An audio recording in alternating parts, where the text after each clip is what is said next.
Welcome back, guys. Special episode today. I believe it's episode 11. Nope, psych, episode 12. We got the Three Musketeers back, Blake, myself, and Mac. And on today's edition, we have a special guest. So, for those of you who don't know, the Seattle Mariners have been rolling. The city of Seattle is jumping. And we brought in just the man to talk about it, Mr. Cam Bailey, all the way from Waldorf. He stands at like 6'4" to 6'7". I wasn't given an actual height. Weighs probably 230 of pure muscle. Hits tanks on par with MLB players. And he just knows about the M's, and we invited him on today to just give you guys a little knowledge about what's happening in Seattle. So, Cambo, take it away. How we doing? My name is Cam Bailey. I play baseball at Waldorf University out here in northern Iowa. So, we got the Mariners on tap today. The playoffs have been pretty solid. It was an exciting season for the M's. We went 90-72. Took the AL West for the first time in Took the AL West for the first time in 21 years. Took the Astros down. The first time they haven't won the division since, I believe, bro, effort. You can't. Oh. Brother, you're cooking. I think it was 2016 is what I saw, Cam. The first time they hadn't won it. 2016 on the Astros? Or maybe it's the first time they hadn't made the playoffs since 2016. I don't know. What do you mean? The Astros? Yeah. The Astros. That was the first time.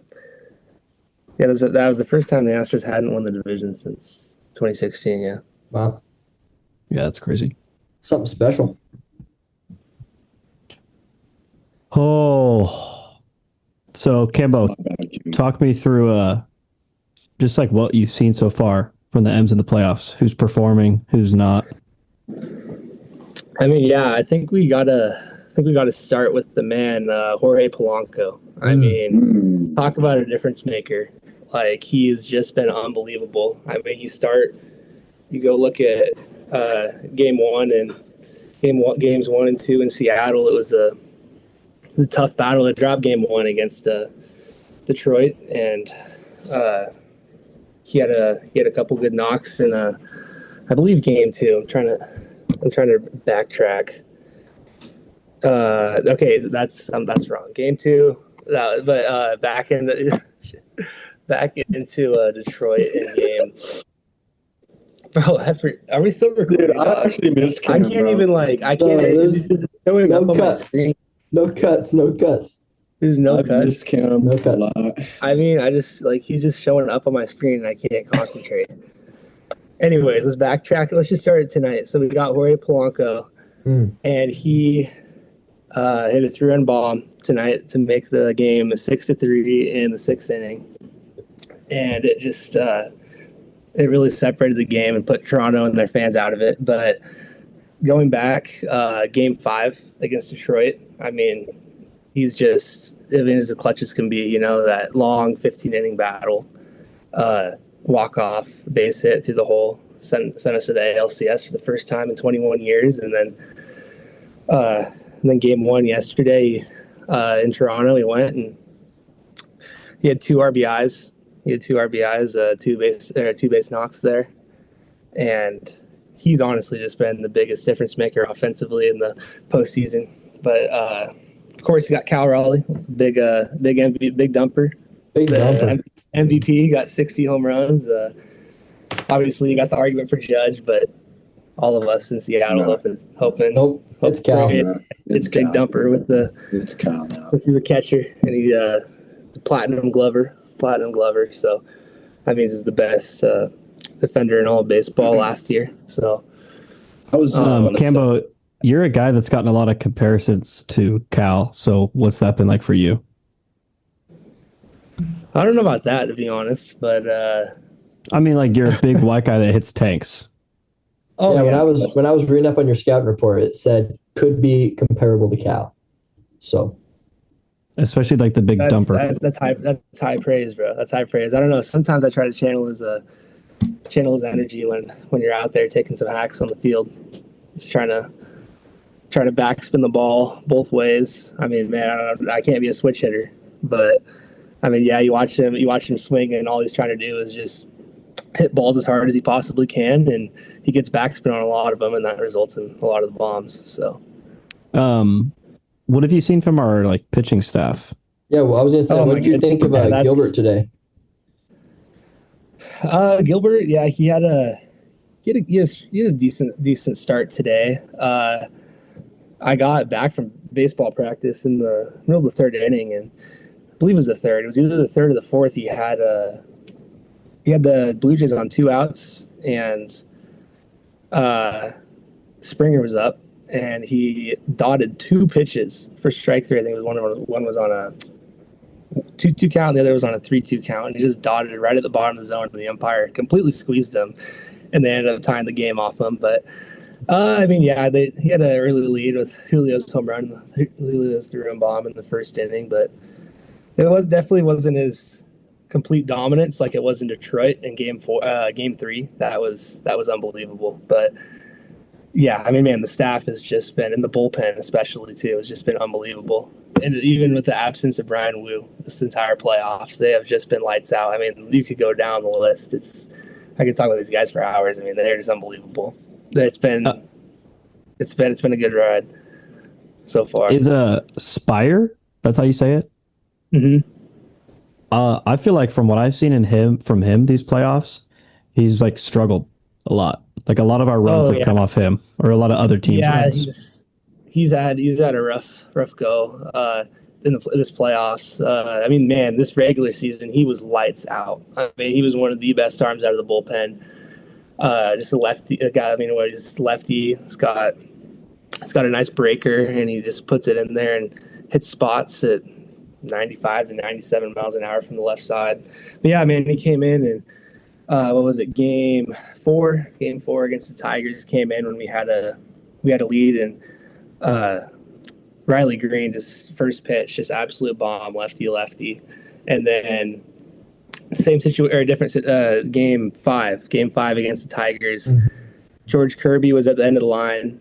He could have gone longer, but it was Kerry Carpenter had been killing us. Kerry Carpenter had been killing us all series. And he took Kirby yard in game 1 in the same situation. It was 1-0, and Kerry Carpenter took him yard, made it 2-1. So they had to make a change to the bullpen, and they went with Spire because Carpenter's average against lefties was in the 100s this year. Mm-hmm. So it was just the perfect matchup, and Dan Wilson made the move that he had been made, the Mariners manager, and he just put second pitch fastball right down the middle and made him pay. So, but he had a good outing in Toronto yesterday, 1, 2, 3 innings. So that was very, very nice to see out of him. But yeah, it's been a rough postseason, but the boys picked him up. So, and what are your thoughts on Dan Wilson as a manager? Yeah, I mean, he's had his ups and downs. He had a lot of questions throughout the season and the early postseason on his decisions. Like I said, going back to that situation, man, in game 1, when Kirby was rolling, he was rolling. It was 1-0, and Kerry Carpenter came up, and like I said, everyone wanted Spire or a lefty against him because he hit in 100, or in the hundreds against lefties, and he left Kirby in, and he caught a lot of flack because it was playoff baseball, and everyone people thought that in that situation he should have been pulled. And so Dan learned from his lessons and did it the next day.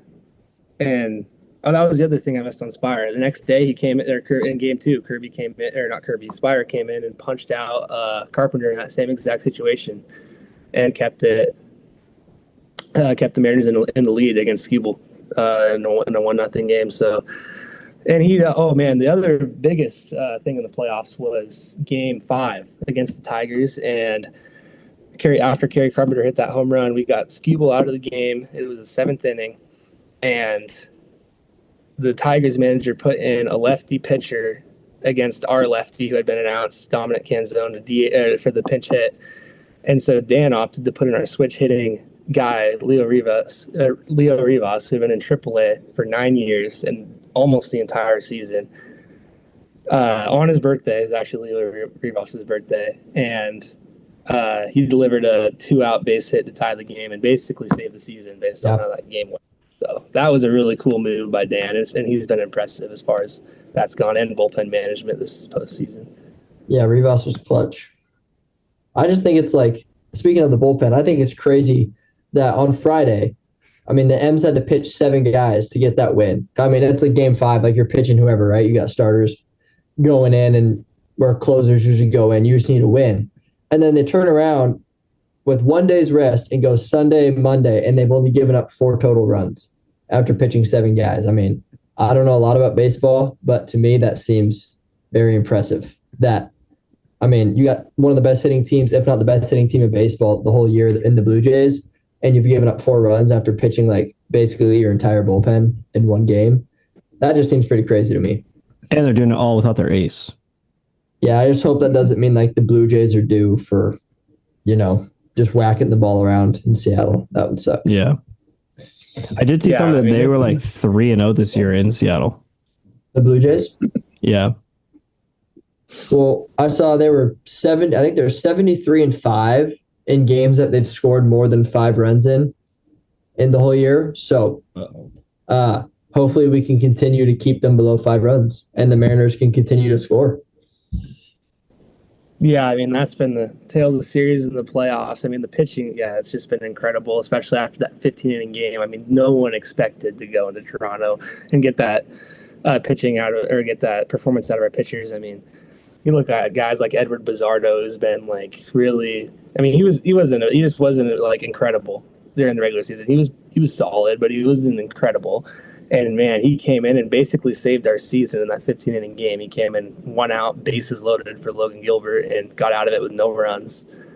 And then went like 2 more innings on top of that, and then came in yesterday and shoved, and came in today and shoved. I mean, you got Bryce Miller yesterday going on short rest, even though he didn't pitch in that 15-inning game, and he was unbelievable. His best start of the entire year after he had struggled all year. Went 6 full and gave Seattle exactly what they needed. So, the pitching has been really, really impressive. But yeah, I mean, it's baseball. The Blue Jays are bound to run into some baseballs and do what they do. But the tail of the series is going to be the Mariners pitching staff against their hitters for sure. Looks like, looking ahead here, sorry, Blake, but it looks like we got Kirby pitching on Wednesday. Yeah, Kirby on Wednesday, and then Castillo on Thursday, and then we're not too sure about Wu on Friday, but due to the status, but that's a possibility as well. That'd be nice to have him back. Campbell, I saw they got the starters on full rest, so it's exciting. Yep. I saw that we threw like a ton of sliders, I think it was, the Mariners did in that series against the Tigers. Oh yeah. What's the logic behind that? What makes a slider so hard to hit for a team? I mean, I don't know. I mean, sliders, if you ask a lot of hitters, it's the hardest pitch to hit in all of baseball if the pitcher has a good slider. And I don't know. I mean, it's a good off-speed pitch that the Mariners pitching staff commands well, and they can hit spots and put it down in the zone and put it on the outside corner and the inside corner, and then they can tunnel it with the fastball or a sinker.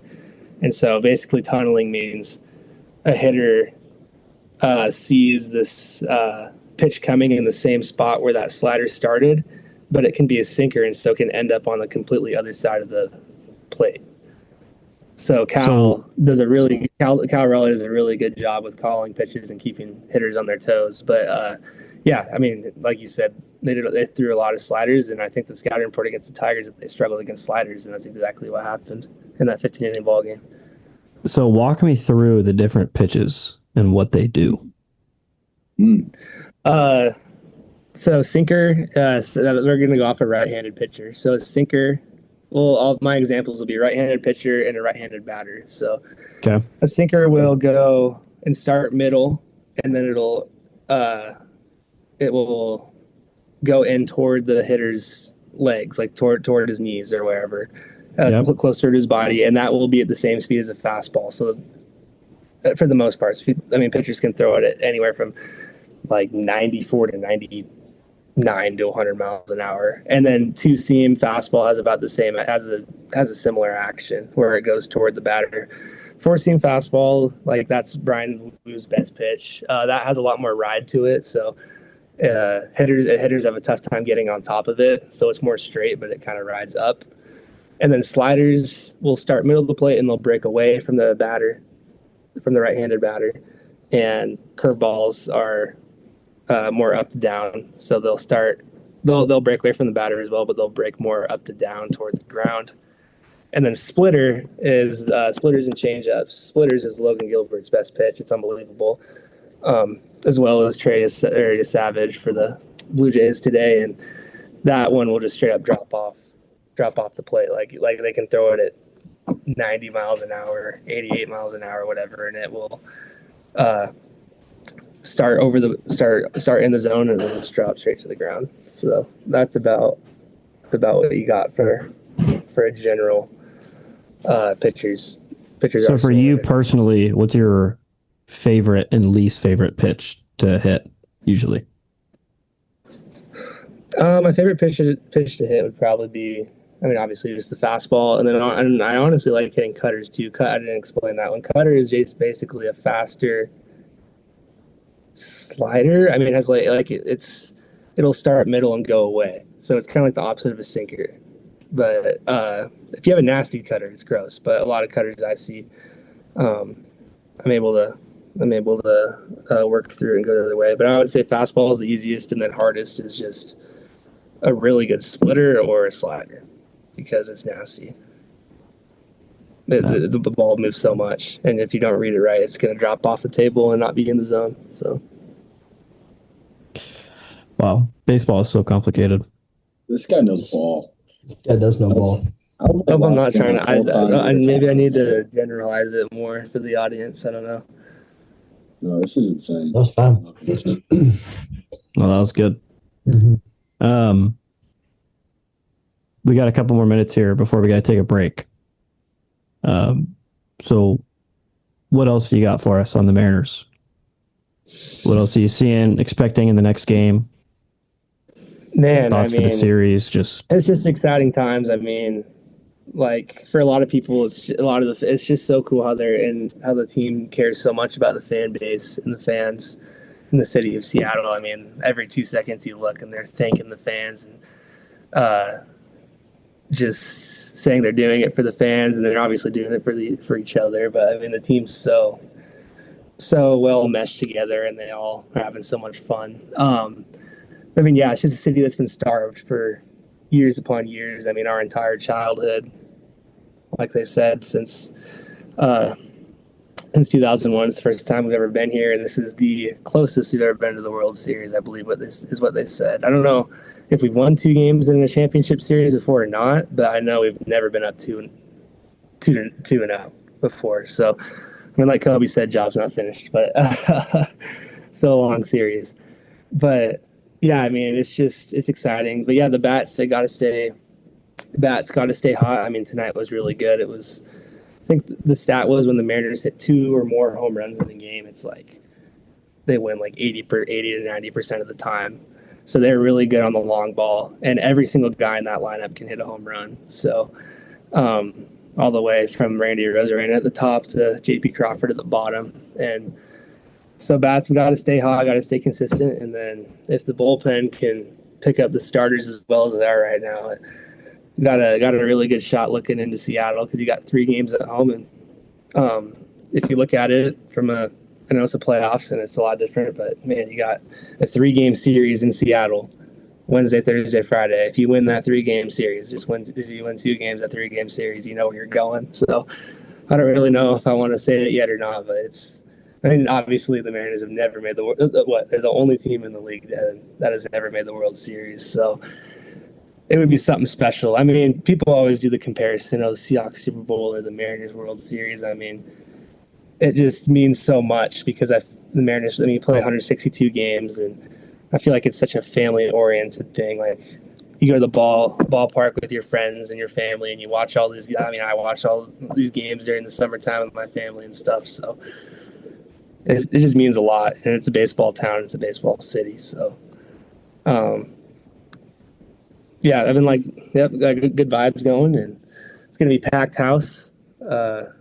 when it's probably the loudest that stadium's ever been. People is going to be jumping. So a lot of work left to be done, but yeah, if they can continue to keep playing Mariners baseball, I think they've got a good shot to get this sucker done. Yeah, some valid insight there from Cambo. Mm-hmm. Any other thoughts from anyone on the Mariners MLB postseason? I need Cal Anything at Ryder to all? hit some bombs. I need the dumper to put his dumper into some balls. What?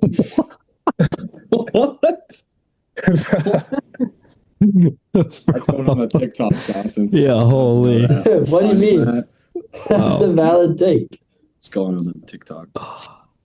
Wow. Cambo, do you want to stay to do the college football segment? Yeah, I'll do a little bit. I'll have to take the heat for the Oregon loss, but it is what it is. All right. Well, if we don't have anything else for the MLB, let's take a quick break and we'll be right back. All right, guys, welcome back. After that lovely section about the MLB and the Mariners, back to your regular scheduled programming now. We got college football. Yo.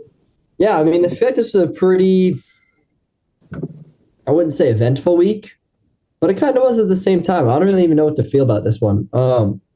Starting off, the first game I see is South Florida just putting an absolute beat down on North Texas. We talked about it. I mean, those are two schools that probably are going to be competing for that last playoff spot, and South Florida went to North Texas and beat them by 27. So I feel like that's a pretty good case for them to make it if they keep this up. So I looked up on FanDuel the odds for South Florida to make the playoffs, and it said plus 5,000. And I was like, oh my gosh, I need to bet that. So I almost put like $1 on it, and then I looked again, and it said to win the national championship. Oh, boy. I was like, oh, that makes it was more like plus 300 or 400. Yeah, I know Memphis is another team. I think I saw Memphis was the number one team right now, or number one, like that's who like 50% of the voters had making it. So yeah, I mean, I haven't really paid attention to Memphis. They don't have any really big wins like South Florida does. So I still think it's going to be South Florida, but that's just me. Yeah, I like it. So we got South Florida as the Boise State of this year. Yeah. Their run game is gross. Like, it's not like all stacked, or like in that specific game. Like, it was like everyone was contributing like 50 to like 80 yards, and they rushed for like over 300 yards. Like, they have a gross run game. Their run game's probably better than Boise State's was last year. I don't hate that. Well, when you look at, I mean, I'm just trying to get Cam fired up because I know he's a Genty Glazer. I mean, not necessarily. They didn't really have much else besides the run game. I mean, completely like that was their. I mean, that was like the identity of their team. So I don't know. Yeah. Is South Florida like that? And I mean, South Florida, their quarterback had 21 carries, so he led their team in carries. Kind of like what Mac said. I mean, they have 4 guys who got more than 50 yards rushing. That's kind of crazy to me. They had 3 touchdowns combined on the ground. I know in this game it was tied at half, and I think South Florida scored 3 touchdowns within the first 5 or 6 minutes of the second half. Like, it was like score, pick, score, pick, score.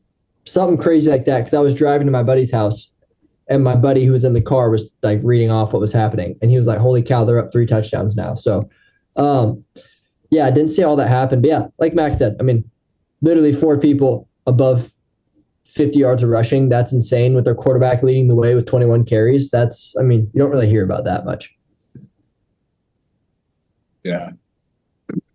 He did average like 4 yards per carry. So, I mean, it wasn't like a crazy. No. Yeah, he had like 80. Still leading the charge as a QB. Pretty wild. But Yeah. Yeah.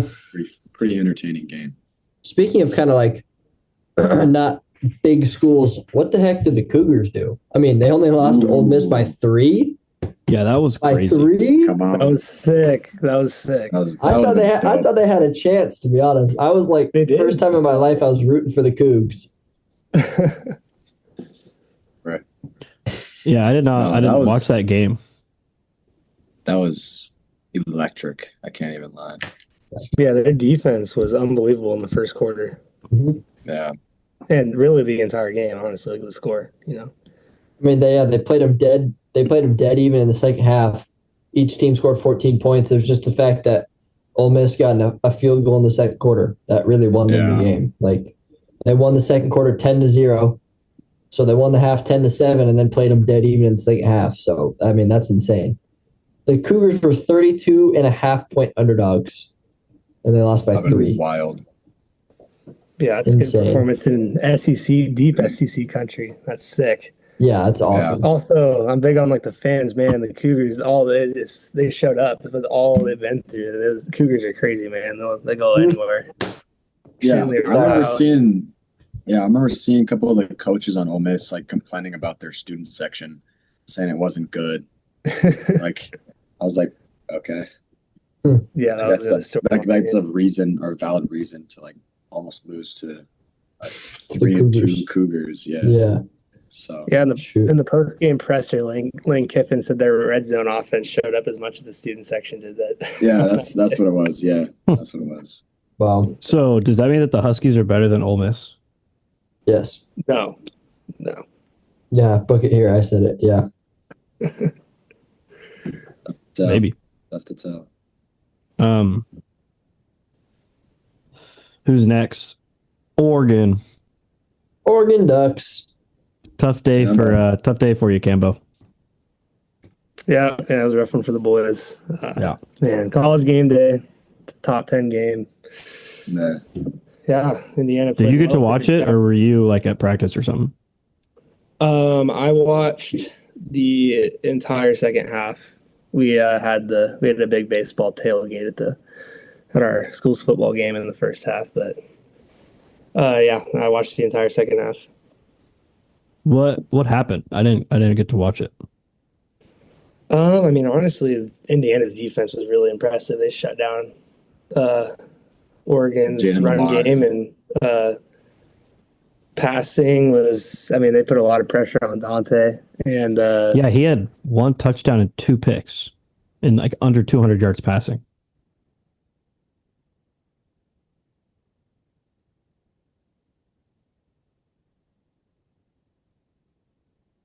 Play awful, especially with all the pressure. He didn't play that bad, but it was just. I mean, they kept pace, but. I don't know. It was Oregon's offense definitely got shut down compared to what it's capable of. I mean, Indiana's defense played amazing, and then Indiana played some Big Ten football and really ran the ball well, and made them pay when it counted, because like they had a 4th and goal in I believe it was the 4th quarter or the 3rd quarter, and they just hit their best wide receiver on the out route, and that was really a backbreaker. Yeah, I mean, Oregon took 6 sacks, and their run game had 30 carries for 80 yards for a total of 2.7 yards per carry. I mean, I just feel like that kind of hard to open up the game for Dante Moore in the air if you're getting your run game stuff like that, because now you're kind of just like you're okay with them passing the ball because your run defense is that good at the time. So I don't know. I was just about to say Indiana pressured him like a lot. Yeah, it says he has negative 26 rushing yards, and I believe in college they count sacks towards your rushing yard. Yeah. From what I saw a lot of blitzes, a couple all out blitzes. So they were coming with the pressure, coming with the heat for sure. But yeah, I mean that broke obviously UW had it, the home winning streak for that long time, and till Ohio State, and then it was Oregon, and now they just went down with their winning streak as well at home. So, sheesh. Yeah, I mean, Indiana had 1 receiver too with 121 yards and 8 receptions. I was just about to say, I think it's interesting they only have 4 guys in catch the ball. Yeah, compared one to of them being their running like back, like 20. Yeah, That was especially just 4. Especially since Amar Cooper Jr. had 7 catches for only 58 yards. And then Elijah Surratt had 8 receptions for 121 yards. So, I mean, those 2 guys combined for 15 of their 20 receptions. I mean, I feel like that's kind of unlike Oregon to just let 2 guys beat them. I feel like they're pretty good at taking away opponents like top guy, but I guess wasn't the case on Saturday. Yeah, no, I think it definitely was a case of. I think it was kind of a coming out for Indiana. I mean, I don't know. I mean, obviously, I think Oregon's still a solid team, but still a long season. But Indiana was way better than I think anyone expected. In my opinion, unless you're an Indiana fan and you knew what was going on, but what was going to happen. Yeah, I think it's a similar story. Like it will be when the Huskies beat the Ducks later this year. Yeah. Yeah, it's just not happening, but it's all right. You know, so I don't know. Huskies been looking good. I mean, I don't know about that good, but they've been playing some good football. Yeah. Yeah. It's rage bait at its finest. I'm not gonna lie. I also looked on FanDuel at Damon Williams odds to win the Heisman. Very What low. were they? I don't remember, but it was plus a lot. Or Yeah. high, I guess. I didn't end up betting it, but I was like, man, Man, I imagine. should. Yeah. Then. Yeah, I mean, in fact, next game we should talk about is definitely Texas versus Oklahoma in the Red River rivalry. Mateer comes back, no TDs and 3 picks. I mean, in a big game like that, that just kind of it's unfortunate. Showed out. Yeah. That was someone's Heisman, no? Is that yours, Dawson? Yeah, it was. You know, first game back from injury. Yeah, I'm not saying it's like everyone has a tough game sometimes, but yeah.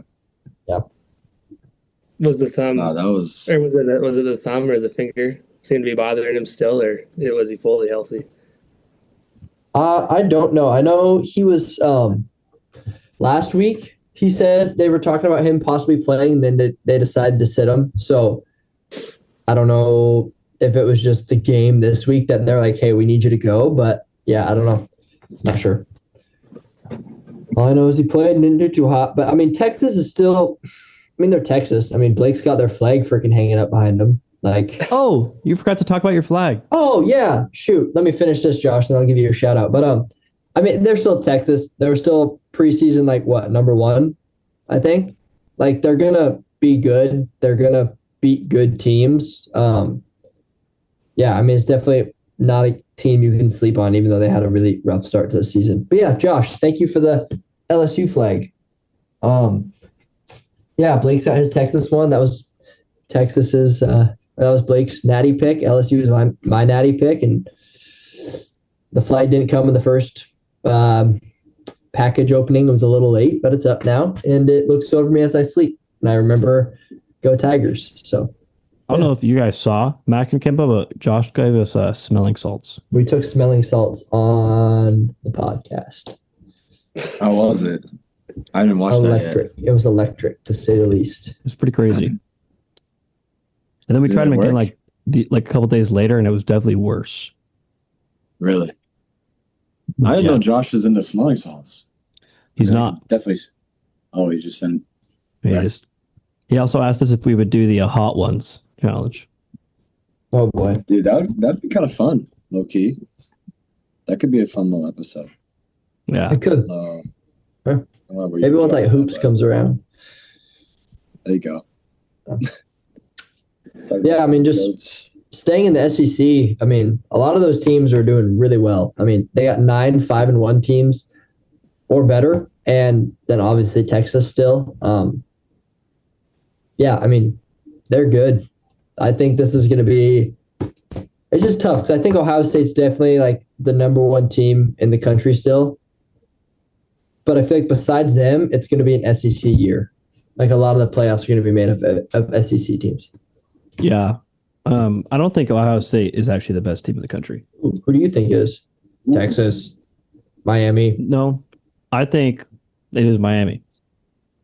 Wow. I think that Ohio State's defense is the best defense in the league.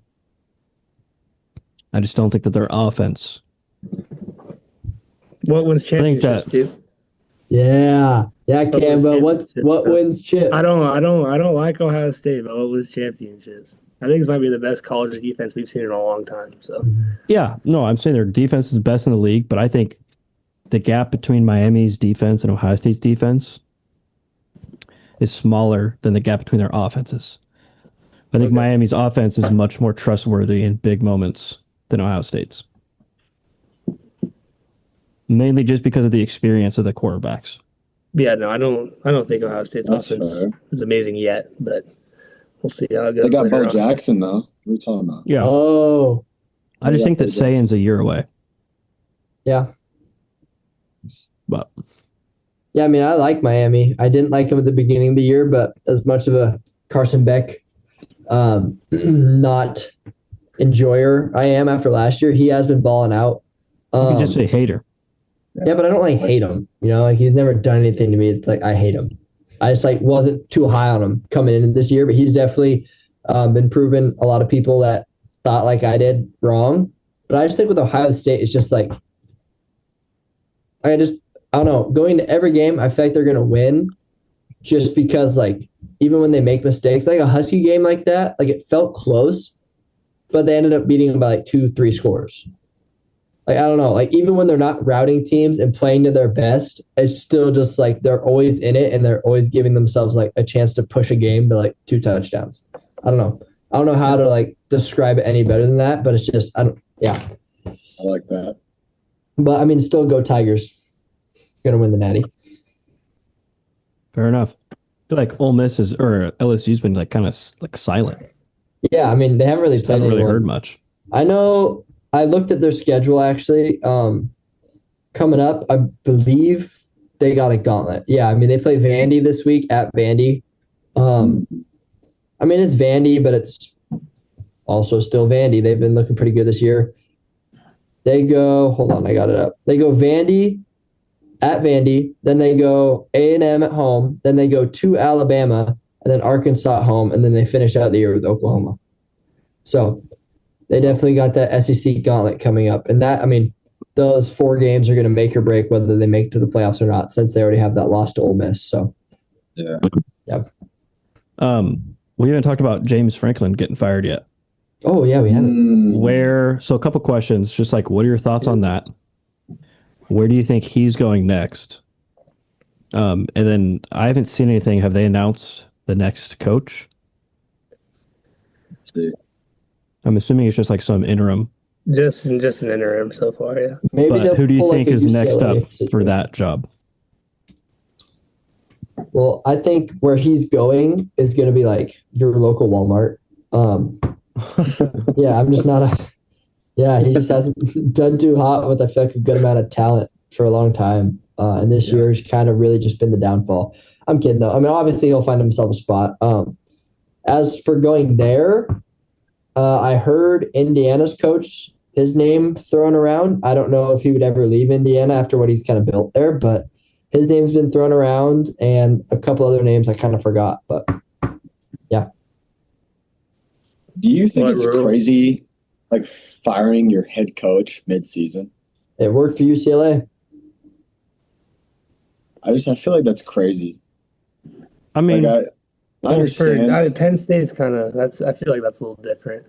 They almost operate at such a high level. It's like a NFL team mid-season when they're struggling that bad. but like I Yeah. get it though because they already like lost their chances of making the playoffs pretty much. Yeah. Mhm. Especially with So- Drew going down. Yeah, so it's like at that point Might help him. you've seen the past however long James Franklin's been there, like his inability to win big games. Like this isn't the first year. It's not like he's getting fired because of those 2 losses. Those are just kind of like the straws that broke the camel's back. Yep. And I I feel like will especially because they can't make the playoffs, there's no downside to firing him.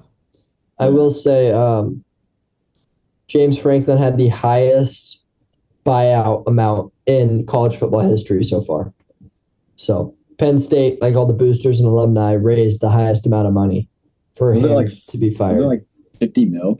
I think so. Oh yeah, I don't. It was like I- just shy of 50 mil or something. Yeah, I it saw was that. whatever it was the highest recorded so far, like in all since they've been like You- tracking that. You got to be a huge James Franklin hater to donate money to get him out of there. I mean, Like, yeah, that's like a I feel different like level. any coach, like DeBoer was getting that after the first week's loss to Florida State. His was 55, I think. So that would have been the highest, but it didn't actually go through. But yeah, I mean, to be an alumni and like that'd be like us, like me and Blake giving money to get like Bryce Drew fired. Honestly, I think I'm close. Oh, didn't they almost beat Baylor like a week ago? 5 points, yeah. Lost by I don't know how good Baylor is this year, but Yeah, neither do I. Yeah, I don't know. Buyouts are weird. I looked up James Franklin, and it said Florida is like a top candidate. I was gonna say because For Billy his- Napier's probably gone. Yeah. Yeah, So I thought Jed that was like Fish the might number go one. there. I don't know. I like Dawson's take though. Local Walmart, That not bad. was a little harsh. Yeah. That is crazy though. That is crazy. Mhm. It'll be interesting to see how they function, like for the rest of the year. Like Yeah. obviously, like Blake said, their chances of playoffs are probably over. But So they're At probably least- what three losses, right? Isn't Yeah, that they're done. nail in the coffin? All the Big Ten schools too. Yeah. Yeah, so Yeah, I feel Um, like he knew. I feel like he knew he was getting fired. Like he saw the videos and stuff post game. Like he knew that was it. mhm.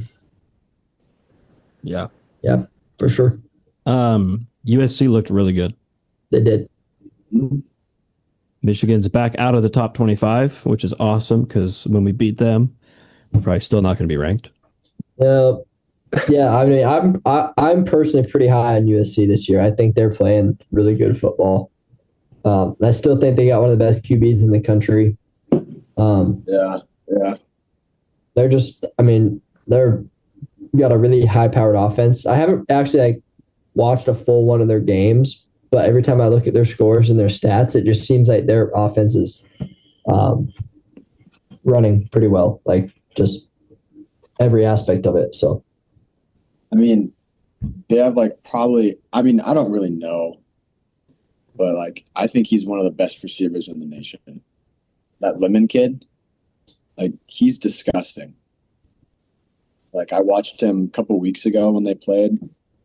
I can't remember which game that was, but like he just put up absolute numbers. It was the Illinois that they low-key lost, like towards the end, with like 11 receptions, 151 yards, and 2 touchdowns. This week he had 9 receptions, 93 yards, and a touchdown. Like I think he's gross. yeah, I mean, he's got 44 catches for 682 yards and 6 touchdowns in 5 games. So his last year stats, he's 8 catches behind, less than 100 yards, and already 3 more touchdowns than he had last year. So he's been balling. And he has a rushing touchdown on top of that. Sheesh. But yeah, I like that take, Dawson. I think their QB is really good. He's very talented. The only downside I see with USC is it kind of seems like they're opposite of what Cambo was saying earlier, how defense wins championships. They are really just trying to outscore you. Like they don't really care how many points you put up. They're going to try to top it. So even like in games against Purdue, they were giving up like 27 points, but then they're going out and scoring a lot more. So I think that's not a recipe for success, because the one day your offense doesn't travel with you, you lose. So I feel like it's a pretty weak foundation, but if they can kind of start to hold teams to just a couple, like maybe 1 touchdown less, their offense is good enough. I feel like that they could cause some damage in college football this year. That's really just been the model for USC in like recent Forever. history, I feel like. yeah, just offense. Yeah, like 5-star QBs, Mhm. loaded Yeah, offenses, and it just But it hasn't really worked. worked. Yeah. Yeah. Yeah. Man, we were both, I think Doss, me and you have both said on the pod we're pretty high on ASU. Yeah. and did not look good for them. Rolled. Yeah. I mean, they didn't have Levet playing. I mean, I don't think it makes up for 32 points. Their defense legitimately couldn't stop anyone. Like, Utah ran. I want to see what Utah had rushing yards. They had 276. One kid had 10 carries for 120 yards, 3 touchdowns. That's their quarterback. Oh, that makes sense. Wow. Yeah, because he threw 12 times. 12 times. That's like a JJ McCarthy game. Yards. And he rushed for 10, 123 touchdowns. Yeah, yikes. I mean, yeah, ASU's backup quarterback didn't do too hot. I mean, 38 attempts for 124 yards, an average of 3.5. Cow. Yeah, he was 18 for 38. But you put Levet in that situation, he's not making up the 32-point difference. You can't. It's hard to win a football game and you give up 42 points. Yeah. But it looks good for my Utah winning the Big 12 take, I will say. Yeah, true. Yeah, that's a good take. They're always a powerhouse.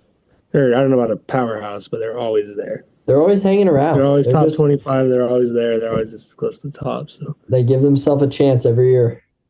What happened to Levin? He had a boot on. So I don't know. He was questionable going into that game. I didn't know that when I chose ASU as my upset of the week and said it on our podcast to our lovely 20 viewers. But yeah, I didn't know that information. And then I saw him, ASU rolled out, and I was like, that's not the guy that I thought was going to be playing quarterback. And there he was in a boot and a beanie. So I don't know what he did. The announcers kept saying all day that he wanted to play, and his coach kind of told him no. So obviously it's not like too serious. He'll probably be back next week, but I'm not 100% sure on that. But he's in a boot. Yeah, I don't know, because he was questionable. So he said he didn't. Yeah. This report says it dates back to the Baylor game. He did play. The announcers were saying he played through some injury the last 2 weeks. So it must be something with his foot, obviously. Something that was light enough to where he could play through it, but I guess they decided to have him not play this week. It's probably just an ankle sprain, dude. Yeah, I was going to say, it could be just like an ankle thing. But yeah, I mean, if you're going to sit, you might as well, wear a boot, crutches, whatever, heal it as fast as you can, right? Sure. Yeah. Don't matter how small it is. So yeah, that was your upset pick, was ASU over Utah. Yep. My upset pick was USC over Michigan. So nice. USC was favored though. Unfortunately, USC was favored, but Michigan was ranked. Yeah, I mean that's USC a wasn't. top 25 team versus unranked. So yeah. Yeah. Yeah. What else we at college football? I mean, just the fact that the Huskies are being disrespected. Rank us, bro. Please. Just rank us, dude. We're going into the big house this weekend, and we're gonna win. And if we're not ranked, I'm writing a really mean letter to whoever's email I can find. I'll write them an email, not a letter. Whoever's email I can find that seems to be connected to ranking college football teams. I'm going to give them a piece of my mind. Who's now, if we lose, 25 right now. That's a good question. I know Texas is 21. Memphis. Yeah, Memphis is 22. Just saw that. Utah, Cincinnati. I mean, it's a comp. It's comp toward at the end there. It's a lot of teams that are ranked high that have took a couple of big losses and they're scratching their way back in. I just feel like if the Huskies beat Michigan, you got to rank them. Their only losses to the number one team in the country, and they beat Michigan at Michigan, and then they've beaten Maryland and Rutgers.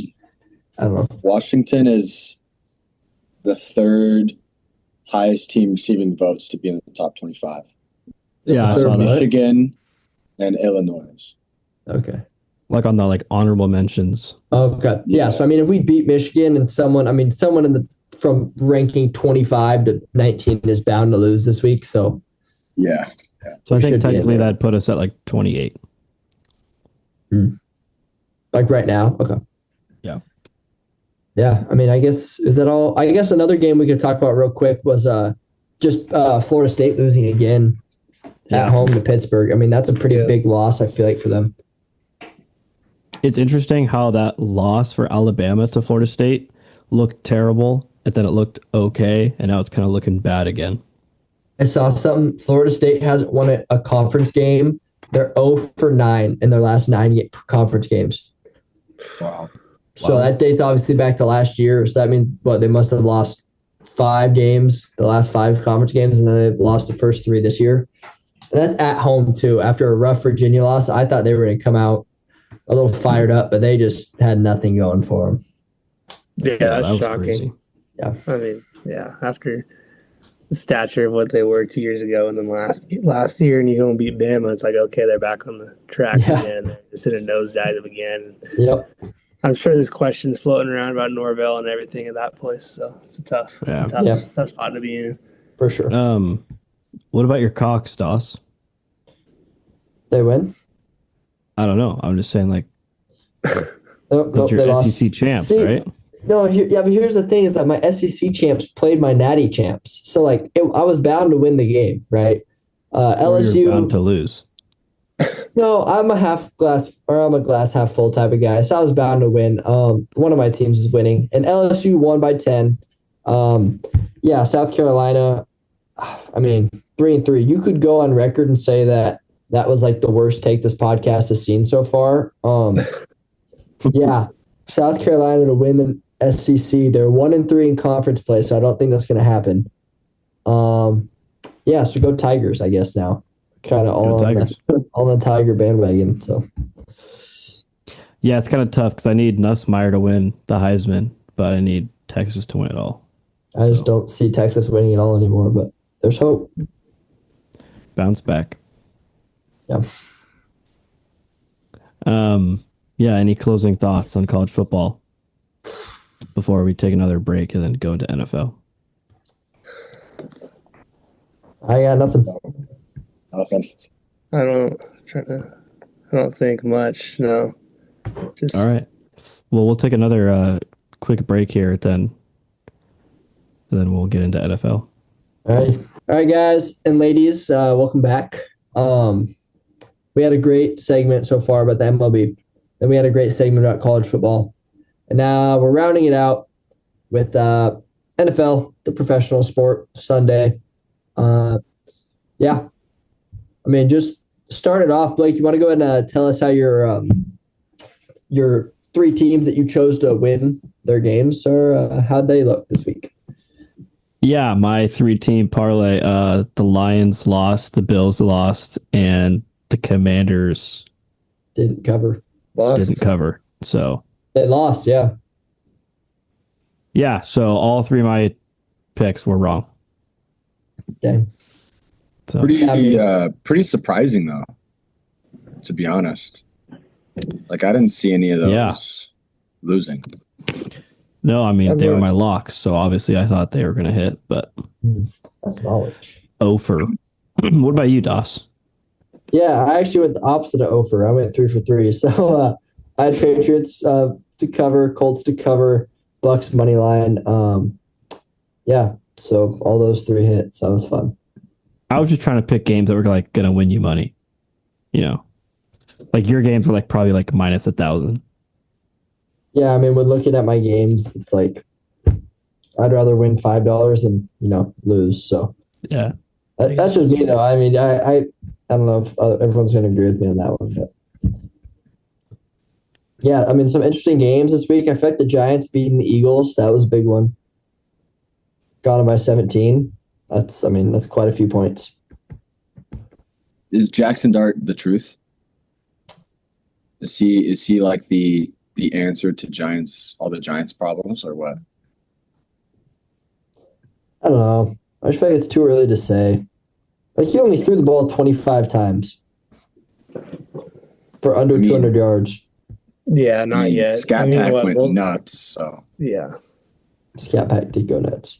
I mean, both of his games, he had his first game was like just over 100 yards in this game. So I mean, I'm thinking more just like he's had some shining moments, but yeah, a long ways to go. Yeah, I want to get your take on the Russell Wilson slander that's been going around. You're a big Seahawks fan. It's sickening. Is obviously a little biased, but I mean, Yeah. I don't know. I mean, I do. I mean, I felt like I was kind of crazy for them to go and say that he's played himself out of the Hall of Fame, but that is insane. Didn't Richard Sherman say that? Well, yeah, Richard's never liked him. He was always Pete. You're in a first name basis with Richard Sherman now. Big Rich, not a big fan of Russ. I'll tell you. Richard's never liked him. Yeah, I talked to Rich yesterday. He said he never liked him.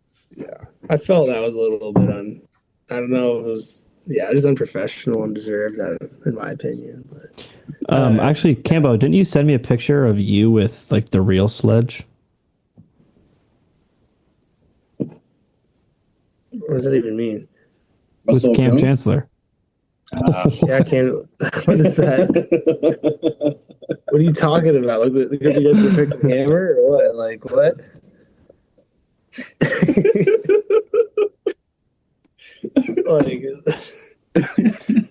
Alrighty, moving on. Broncos beat the Jets by 2. That game was in London. That was kind of just like a crapshoot, to be honest. One of the worst games of all time. Yeah, the Broncos defense is for real. Their offense is not at all.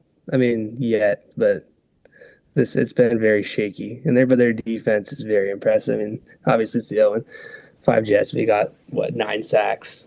Justin Fields threw for 45 yards.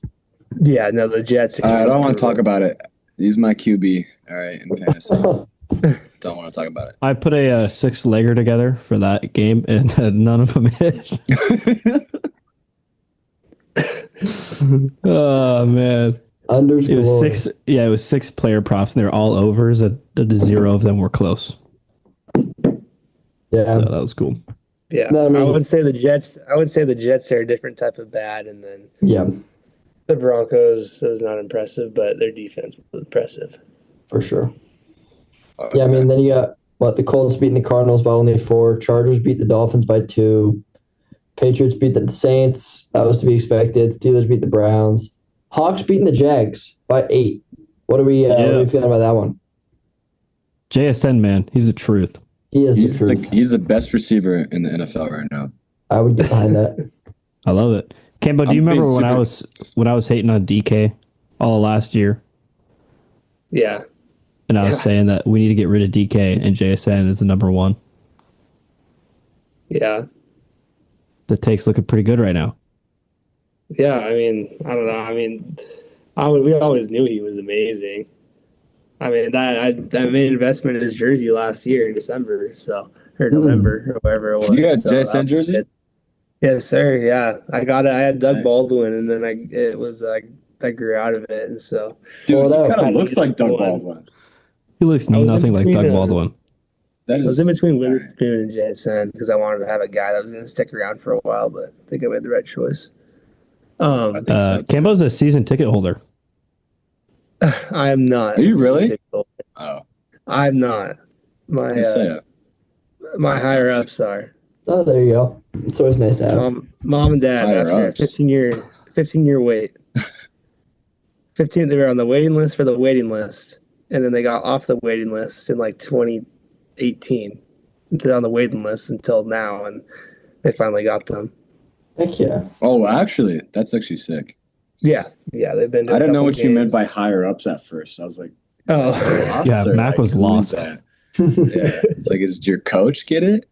I'm like, I don't know. No. I mean, yeah, that's dope though. Yeah, it's exciting. We'll see how it is. We'll see if they keep him or not after this year. I think they will, but whatever. They've been doing a couple. They were not happy about the 49ers game week 1, but we bounced back. So. No.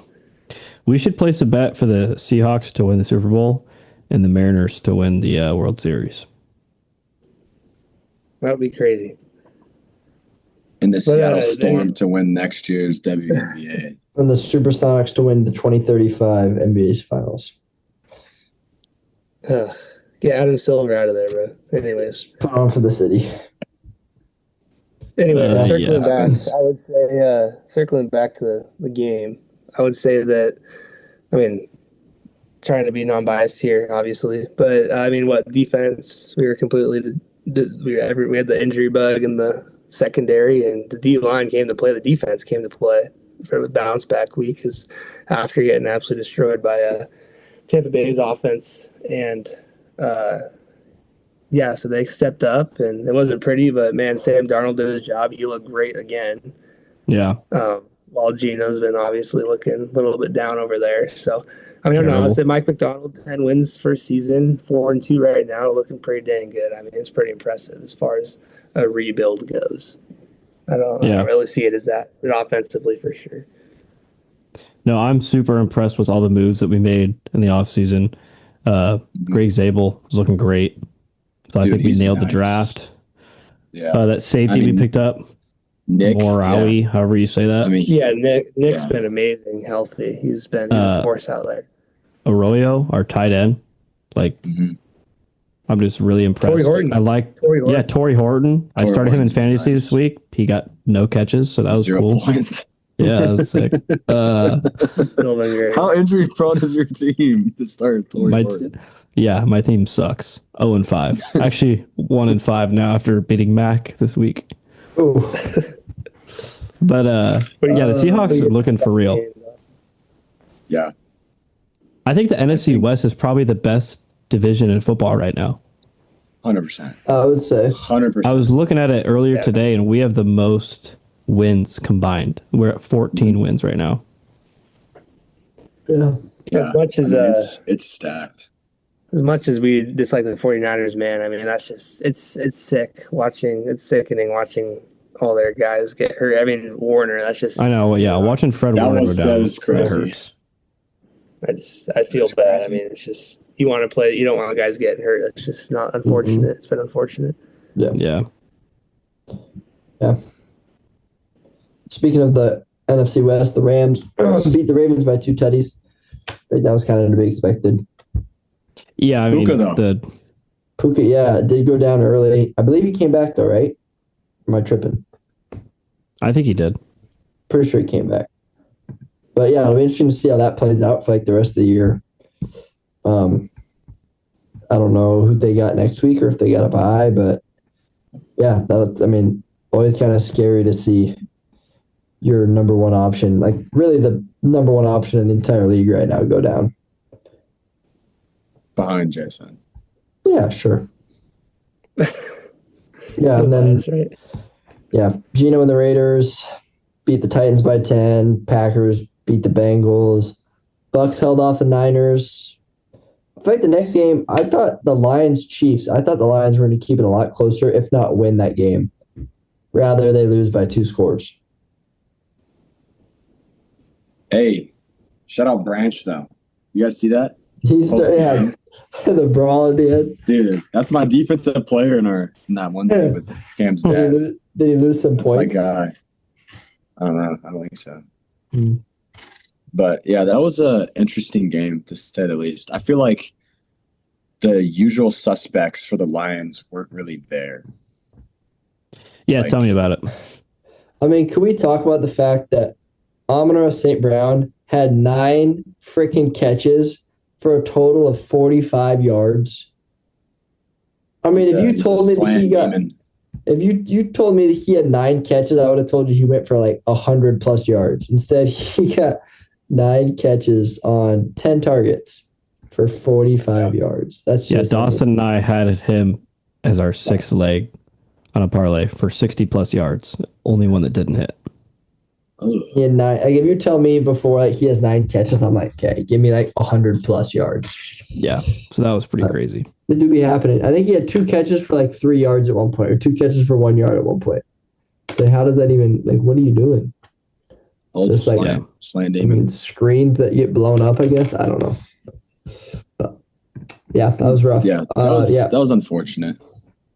Chiefs looked okay. I mean, they're coming back to being the Chiefs, sadly. Yeah, that was kind of like a classic night at Arrowhead, huh? Mm-hmm. It's kind of dominated. I don't know that they dominated, but They just scored when they needed to and kind of separated themselves. Yeah. Played good defense. Should we do our overrated and underrated teams? Should we talk about the 2 games from tonight first, real quick? Oh yeah, I forgot about those. I mean, I feel like honestly, the game that surprised me the most out of the entire week was the Falcons beating the Bills by 10. Even with the Bills kind of having some injuries and having a lot of players get injured, I mean, first off, Bijan went absolutely nuclear. He's gross. I mean, he could be up there like best back in the league conversations so far throughout the year. I think he is number one for sure. I think he's one for sure. Yeah, without a doubt. Yeah, he's been cooking. Yeah, I mean the Bills just didn't look like the Bills. Like they couldn't really get anything going, and on offense they were really only missing Kincaid, and I feel like Kincaid out there doesn't. I don't know, like he is an X factor to that team. I feel like just the way they play and how they use him, but it's like he doesn't make up 10 points. I don't think. No, they didn't get Keon Coleman involved in the game at all. No, he only had 3 catches. They didn't either. Like last year, or not last year. Last week. Last week. They haven't really like the entire year. Like he has the other team's best corner on him, and they don't ever try to get a different matchup. Mm-hmm. Yeah. Wasn't there like some like disciplinary issue there? Like, did they like bench him or something, or take away some of his like snap counts or something? I don't know. I didn't see anything about that. I don't know. Yeah, and then start against somebody. But I don't know. He just hasn't looked too hot. But yeah, that was surprising though. But like again, you have the best running back. I mean, Bijan's like game is like so well rounded. Yeah, like he's not just like a dominant like rusher, but he's not also just a dominant like receiving back either. Like he's just equally really good at both. Mm-hmm. Which I think he's like a Christian McCaffrey, but like more athletic. Yeah. Yeah. And then of course Drake London had a game too. Yeah. That's the game we thought St. Brown would have had with his numbers. Yeah. Yeah. Yep. Kyle Pitts is still a terrorist. That's crazy to say. The dude just doesn't do anything ever. No, man, he's not expecting that. Yeah. And then the Bears get their get back from last year. If you remember last year when the Commanders caught that Hail Mary to win the game, Bears walking off this year with a field goal. Also kind of a game I didn't expect. Not really a Monday night I expected, to be honest. So. Yeah. Yeah, I mean, the ending was, the Commanders had it in full control. They just had to run the ball a couple more times, and Jane Daniels fumbles the ball and they go down. And I was fully expecting Moody to miss that kick, but me too. He put it through and got it, like I said, tip your cap. I mean, man, brutal time in San Francisco, but he comes in and hits 4? Yeah. Blocks. Yep. So that's impressive. Yeah. All right. Should we go to our overrated, underrated? Let's do it. Should we all list off our overrated first and then our underrated, or should we just go like over and under at the same time? You know what I mean?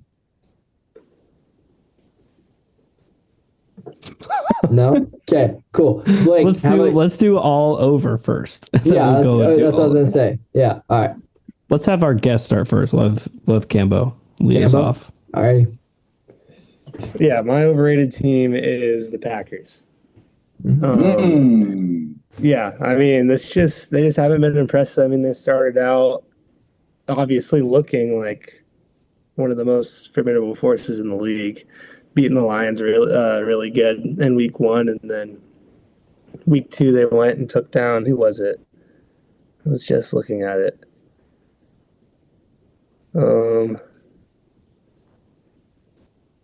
Here it is. Week 2, the Commanders.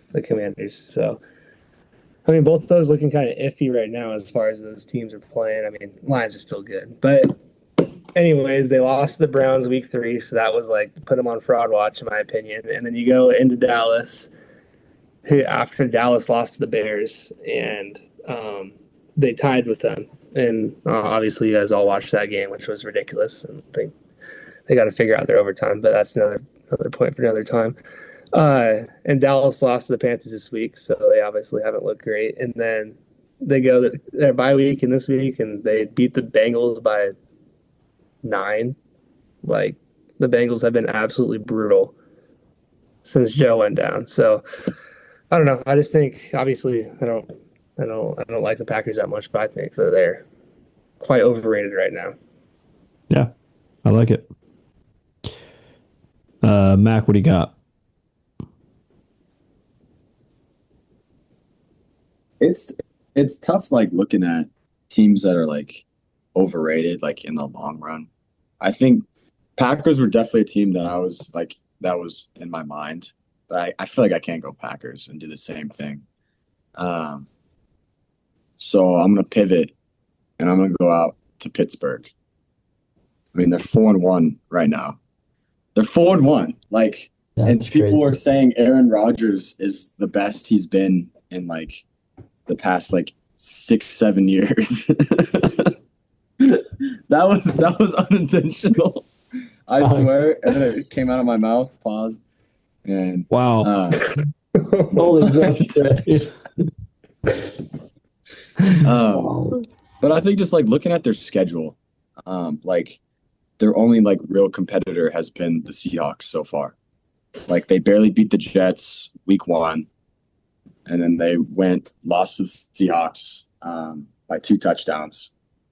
And then again, squeak by the Patriots, which the Patriots are like, they look fine so far. Like, they're not like bad, but they're not great, I'd say. Like, they're just staying afloat. Barely beating the Vikings, who are like going through injuries and like just a different identity crisis out there. And then, I mean, the Browns are the Browns. Like, I don't know what's going on out there. So I just think so far with their schedule, like, people are overreacting on Aaron Rodgers being the truth. Jalen Ramsey, I think, is still mid. So I think there's a lot to like look at Pittsburgh from like a distance and be like, wow, they look good. Like, they got it figured out. And then once they start playing real teams, then they're gonna find out that they're not good. So yeah. Doss, what do you got? I think I'm gonna go. My overrated team is the Chargers. I mean, they're first in their division, 4-2, but I just feel like, I mean, they beat the Chiefs. Chiefs were struggling at the beginning of the year. Beat the Raiders by 11. I feel like, I don't know, that's a solid win, but barely beat the Broncos. The Broncos were another team I kind of could have picked here for like overrated. I feel like, at least like in my eyes, like I was high on the Broncos and the Chargers at the beginning of the year. And now I'm kind of starting to like realize, wow, maybe I shouldn't have done that. Like, I personally overrated them. And then the Chargers, I mean, they lose to New York, who I think is solid with their young guys, but definitely not a team you should be losing to if you consider yourself a good team. Then they lose to the Commanders by 17 and then barely beat the Dolphins. I don't know. Yeah. This could just be me like placing the Chargers too high in my mind at the beginning of the year personally, but I just feel like the wins that they've had, like their losses they've had are 2 losses. I feel like they're kind of bad. And some of the wins they've had have not been very good wins. Like, they've sneaked by some teams that I feel like they should have beaten by more. So, I'm going to take the Chargers here. My overrated team, I'm going to say, is the Colts. They're off to a hot start. I just don't see Daniel Jones keeping that up for a whole year. And especially, like, I'm assuming they're going to make the playoffs. Come playoff time, I don't think they are going to have what it takes to win big games. So that's my overrated team. And then let's do like a snake draft. I'll just go first for the underrated, and we'll just kind of snake back. My underrated team, I want to say it's the Patriots, but I don't even feel like they're underrated anymore. Like, I mean, they're top of their division, so I don't think that really. I'm going to go with the Texans. Texans are 2-3 right now, 3rd place in the AFC South. Yeah, they have I mean, they have 2 close losses, one to the Rams, one to the Bucks, and they lost by 7 to the Jags. I think they're a good team. I think CJ Stroud looks good again. Yeah, I think they're going to kind of put it together moving forward. Yeah. That's what I got. Yeah, my underrated team is going to be the Patriots. Even though they are at the top of their division, I feel like they're still kind of not getting the recognition they deserve. Coming into this year, I don't think anyone thought they'd be doing this well, so I still feel okay putting them kind of underrated. But yeah, I mean, blew out the Panthers, beat the Bills, and that's a great win in my opinion. 2 not very good losses: lost to the Raiders to start the year, and then lost to the Steelers. Yeah, I think those are 2 pretty bad losses, but I feel like the last 2 weeks Drake May has looked really good. And I think if he keeps playing at this level and their defense keeps playing at the level they're playing at, they could end up having a really good year and even possibly winning their division and staying in the front of it. So I would take the Patriots, my underrated team this year so far. Yeah. Mac? I mean, I'm not going to lie. I was going to say the Texans again. That was my pick. Right. So I'm just going to stick with it, honestly. But yeah, like Blake said, I think – what? Anyway. Yeah, I think Texans, like, again, kind of the same thing as, like, the Ravens, I'd almost say. Like, having, like, an identity crisis. And like not playing up to their potential that we know they can play at. But like you said, CJ had a great game last week, or like at least put a game together that he can like build off of. And I think that's very promising for them in terms of just like moving forward. I still think their defense is good enough to win games for them. And again, in a like you said, Indy, I think, could be a fraud watch for this year. And so, like, their division is still, I would say, pretty open. So for a team that's 2-3, I don't feel like they've been playing as a 2-3 team. Like, they've been playing fine, but, like, we know they can play better. So, and people are starting to write them off, say like they don't have it figured out. So I would have to agree. Texans are definitely underrated from here on out. Cambo. It's home. Gosh, I mean, it's tough because I feel like there's a lot of teams. Everyone's been beating each other, and the teams that are like underrated kind of have played well. But I'm just honestly, even though I was off the high tonight, I would say the Falcons. I mean, they have so many weapons Drake London and Bijan Robinson, and obviously your guys' boy Penix and everything. I mean, I think they got a solid team. I don't think they're going to win the division because I think that the Bucks are the real deal, 100%. Like I think they're going to. I don't see any way they lose the division, but I think the Falcons go and take a take a playoff spot in the NFC this year. Thank you. Dawson's melatonin is hitting right now. It's starting to kick in a little bit. We're alive, though. We're alive. Could we see, like, is there a legit chance we could see Baker Mayfield win an MVP? Yes. Yeah, I think it's definitely on the table.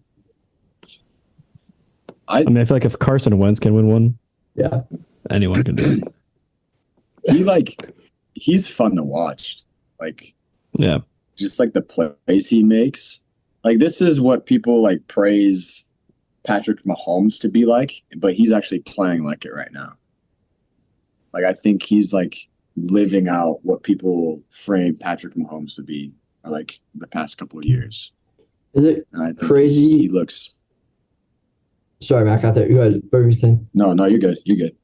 I was gonna say, is it crazy to say like Jackson Dart's like potential, like ceiling would be like a Baker Mayfield-esque quarterback? Mm-mm. I just feel like that's kind of like, it's just kind of like that, like piss and vinegar energy that like the quarterback brings. You know what I mean? Like you just got like I've never heard that. You've never heard of like Never heard piss and that, but I'm vinegar? gonna roll with it though. It's like okay, it's like playing with a chip on your shoulder. Like Yeah, like I've they're heard not that. gonna like when Mahomes like doesn't go down. It's not like he's like running Yeah. dudes over. Like Dart and Baker like run to try to run dudes over, and like Yeah. are taking hits that quarterbacks probably shouldn't be taking, but they're just Yeah. making plays. And I feel like that's like in an ideal world, I feel like that's what Jackson Dart should like try to play like would be like a Baker Mayfield. Yeah, I I could see like it. that comparison. Yeah. I almost I feel like like he that a could be lot. better though. Yeah, I can see it. Yeah. Like I don't think that's his ceiling. Is Baker? I feel like what? I said Jackson Dart could be better if he had with his legs. He's so much more athletic. Yeah. Yeah. Yeah, I like what kind of what Blake was saying there. Like that's not his ceiling wasn't the best word for it, but like that's like who he should strive to play like, I guess. Yeah. Yeah. Good comp. Yeah. That's all we got for tonight, right? I believe so. Cambo, thanks for coming on. Sir. Yeah, we'll be back next week. Go check out Cambo's games. Where can we watch your games this year? I believe on YouTube or Waldorf University Athletics. So Okay. on their website. Yeah. All right.